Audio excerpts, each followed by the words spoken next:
Good morning, everyone. Welcome to Broken Claw Mountain Works. So today we're going to do some chainsaw work.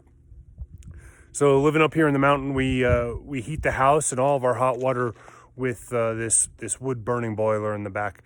It does a fantastic job, but we go through maybe 10 or 12 cords of wood every year, and that means we do a lot of chainsaw work. So today we're going to do a little bit of chainsaw maintenance. Because we rely heavily on that chainsaw to keep us warm all year long.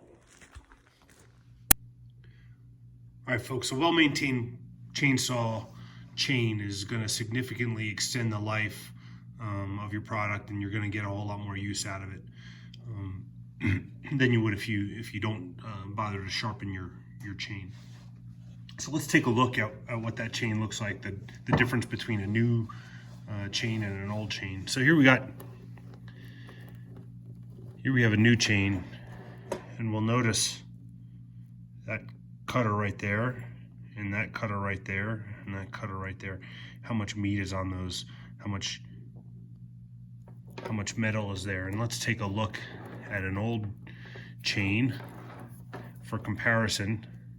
This is the same chain, and you'll notice how much we've taken off of this over time through sharpening. I tend to sharpen my blades with every tank of gas, and then I just seem to get a whole lot more life out of it by maintaining it that way. So a couple of the items that you're going to need, of course, are your wrench that comes with your chainsaw. You'll need an appropriate file, an appropriate depth gauge, an appropriate file for the depth gauge on your chain, and then we'll also go over this great product from Steel that kind of simplifies everything. A couple items to note. On your box, you're going to see a couple things that are real important to sharpening your blade. So one is the size file that you're going to need right here. Two is the size or the depth of the depth gauge that you'll need. And then three is the angle at which you're going to file that chainsaw blade. So let's talk about this right here, the importance of this depth gauge. A lot of folks will skip the depth part. If we look at that blade, we'll notice there's a cutter right there, and then right here there's a depth gauge, right? And so what that depth gauge does is as the chain goes across the wood, that keeps the blade at the right height. So if this is too low, your blade is going to grab too much wood and it's going to bog down. If it's too high, your blade isn't going to grab enough wood and it's not going to cut anything. And so that measurement that it shows on the box is specific and well engineered to providing optimum cut without bogging down your chain. All right, folks, so once we're ready to start, the first thing we're going to do is we're going to clamp down that chainsaw bar in a vise.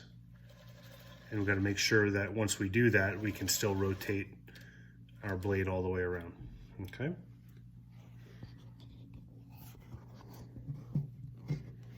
Next, what we're going to do is we're going to find our starting point. So most chains will have an off-colored link. So this one has a yellow link. However, over time that might wear off, or your chain just might not have that. And so what you'll do is you'll take a Sharpie and you can just mark your starting point of your links. Or your box will also tell you the number of links that you have. If you don't have a Sharpie or an off-colored link, you can just count based off the number of links you have. The next thing we're going to do is we're going to lock our chain in place. So as we're sharpening, that blade won't move. And then finally, before we begin, we're going to get some gloves on because that blade will grab you. All right, so let's move this forward a little bit. Now we'll take our appropriate sized file And what we're just gonna do is in this little gap right here, right?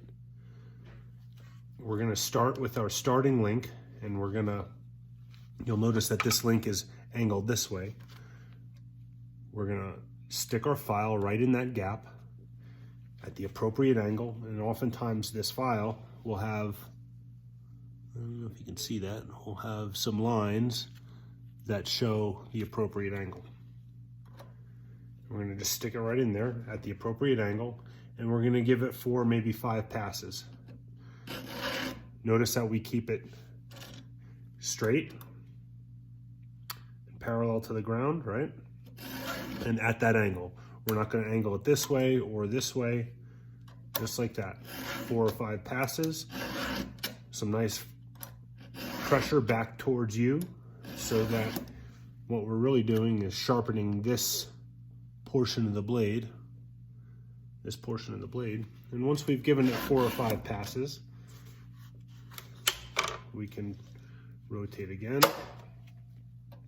We skip one link, or one blade rather, and we do the same on the next blade that's facing the same angle as the first one. Rotate forward.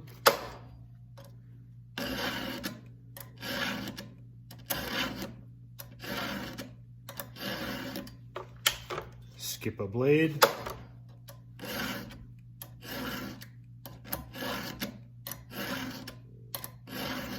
And we'll continue on that until we come all the way back around to our starting point. Once we reach our starting point,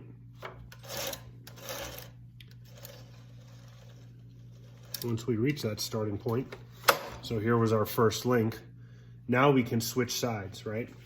And so we'll flip it over, that same angle, in this case 30 degrees, right? 1, 2, 3, 4, 5.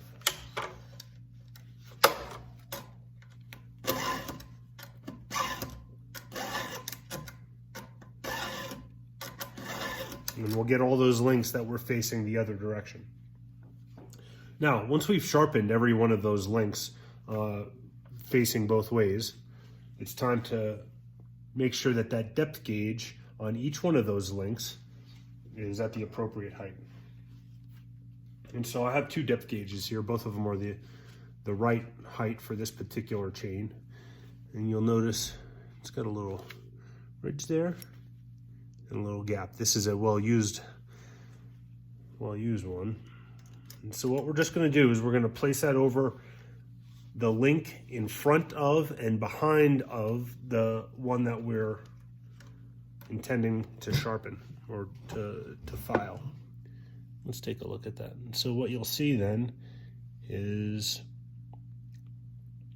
that blade and that depth gauge are appearing, and then the depth gauge is covering the blade in front and behind. And we're going to take our file, we're just going to give it 4 or 5 passes over.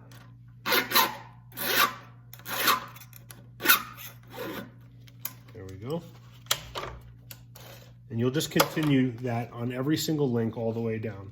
Place it over the one in front and the one in the rear, and then file right across that low edge.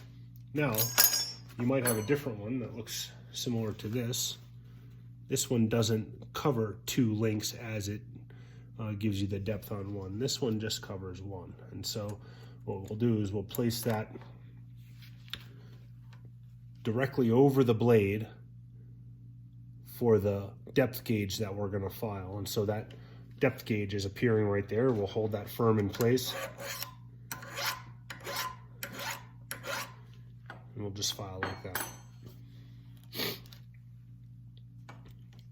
Or Steel has made this fantastic product that does all of it at one time. So it does both the blade sharpening as well as the depth gauge.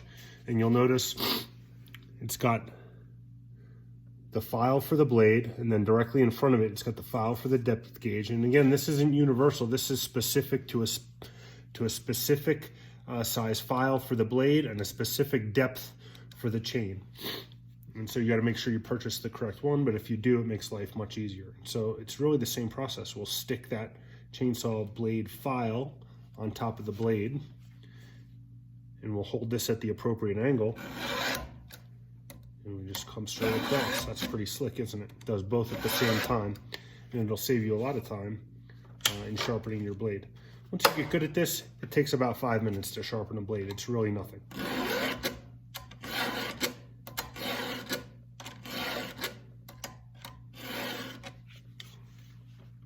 Now, if you're not in your shop when you're sharpening your blade, let's say you're out in the forest somewhere, you're not carrying a vise with you, obviously, so you can lock your blade down. And sharpening a chainsaw blade without a vise is pretty difficult. So there's a lot of great products like this out there, right?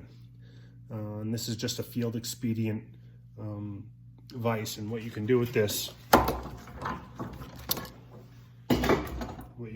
product is you stick it in the end of a log, you bang it down, and then you can vise that blade, that chainsaw bar, into that into this notch here, and it'll hold your chainsaw blade in place while you sharpen it. So it's a fantastic product for the field. So if you're out in the field, at a minimum, you should of course bring your fuel and your bar oil. One of these is a great idea. Your file, your depth gauge file, and your chainsaw wrench. Hope this helped, folks. Good luck cutting. Stay safe.